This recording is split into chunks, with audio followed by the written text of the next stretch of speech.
آگے کچھ سوال عرض کرنا چاہوں گا۔ کچھ لوگوں کے سوال ہیں۔ پہلا سوال یہ ہے کہ طلاق کب دینی چاہیے اور کیسے دینی چاہیے۔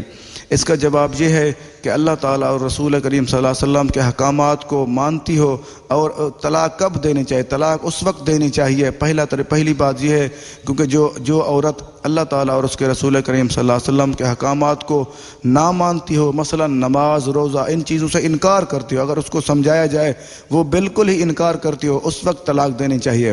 اور دوسرا طریقہ کون سا ہے؟ اپنے خامند کو یا اوروں کو اور گھر والوں کو تکلیفیں دیتی ہو بار بار اور سمجھانے کے باوجود بھی بالکل نہ مانتی ہو، اس وقت کیا ہوگا؟ اس وقت مرد کو چاہیے کہ اس کو طلاق دے دے، کیونکہ جو نافرمان عورت ہے بالکل ہی کوئی بات بھی نہیں مانتی۔ اس کا مطلب یہ نہیں اگر کسی وقت کوئی بات نہیں مانی، اس کا مطلب اس وقت نہیں طلاق دینے چاہیے۔ اگر کوئی بات بھی بالکل نہیں مانتی اور اس کو جب بھی سمجھایا جائے بالکل انکار کرتی ہے، اس وقت کیونکہ وہ مرد کے قابل نہیں ہے، کیونکہ عورت کا کام ہوتا ہے مرد کی خدمت کرنا، پیار محبت سے رہنا، اس کے احکامات کو جائز احکامات تسلیم کر لینا۔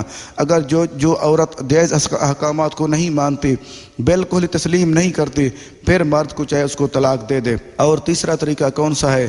طلاق دے اس وقت دے جب وہ ضرورت ہو، اس وقت طلاق دینا چاہیے۔ اور تیسرا طریقہ کون سا؟ اگر کوئی شوہر نامرد ہو تب بھی وہ طلاق دے دے۔ اگر کوئی شوہر نامرد ہے، وہ عورت کی خواہشات بھی پوری نہیں کر سکتا، پھر اسے چاہیے کہ طلاق دے دے۔ اس وقت طلاق دینا واجب ہے، کیونکہ عورت کو تکلیف دینے کی بات ہے۔ اگر کوئی نامرد ہے اس کو طلاق دینا واجب۔ اور چوتھا کون سا طریقہ؟ اگر کسی مرد کو اس کی بیوی خود کہتی ہے کہ طلاق دے دے، کیونکہ اگر اس کو خلا کہتے ہیں، پھر بھی دے دے، اگر نہ دے گا تو گنہگار ہوگا۔ کسی کو تکلیف دینا اچھی بات نہیں، کیونکہ کسی عورت کو کوئی مرد پسند نہیں، اگر وہ بار بار کوشش کرے سمجھانے، اس کو بالکل ہی سمجھ نہ آئے، کیونکہ وہ پہلے واقعہ عرض کر چکا، اس واقعے کے حوالے سے واقعے کو دیکھ کے اس کو پھر طلاق دے دینی چاہیے۔ اور دوسرا سوال کون سا ہے؟ طلاق کا اختیار مرد کو کیوں دیا گیا؟ شادی دونوں کے رضامندی سے ہوتی ہے، اور صرف طلاق دینے کا مرد کو کیوں اختیار دیا؟ اس کا جواب یہ ہے کیونکہ طلاق اختیار عورت کو اگر ہوتا، اس لیے نہیں دیا گیا عورت کو طلاق کا اختیار، کیونکہ عورت جلد غصے میں آ جاتی ہے اور عقل بھی کم رکھتی ہے۔ اور حدیث پاک میں ایک جگہ حدیث مبارکہ کے ذریعے آپ کو سمجھانا چاہوں گا، جواب دینا چاہوں گا کہ سرکار دو عالم صلی اللہ علیہ وسلم شاہ فرمایا، تم عمر بھر اپنی عورت کے ساتھ اچھا سلوک کرو، احسانات کرتے رہو، پھر بھرپور کوشش اور بہتر طریقے سے ہر چیزیں اس کو دیتے رہو، اس کے ساتھ برتاؤ کرتے رہو۔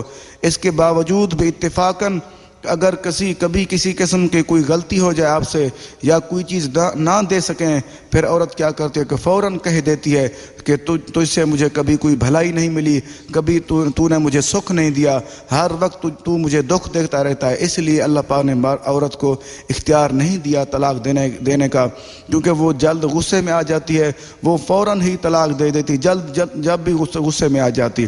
اس لیے کیونکہ اگر کوئی مرد طلاق دیتا ہے، جو مرد ہو، کافی مردوں عادتیں ایسے ہوتے ہیں عورتوں والی، وہ جلد غصے میں آ جاتے ہیں، کوئی بات نہ سمجھتے ہیں نہ سوچتے ہیں، وہ بھی عورتوں کی صورت اختیار کر جاتے ہیں، وہ بھی کم عقل ہو جاتے ہیں۔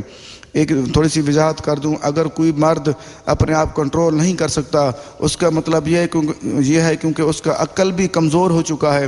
وہ اپنے آپ پہ جو انسان کنٹرول نہیں کر سکتا، وہ پاگلوں کی طرح ہو، جیسے پاگل ہو ویسے ہو جاتا ہے۔ یہ بخاری شریف کی حدیث ہے، جلد نمبر 2۔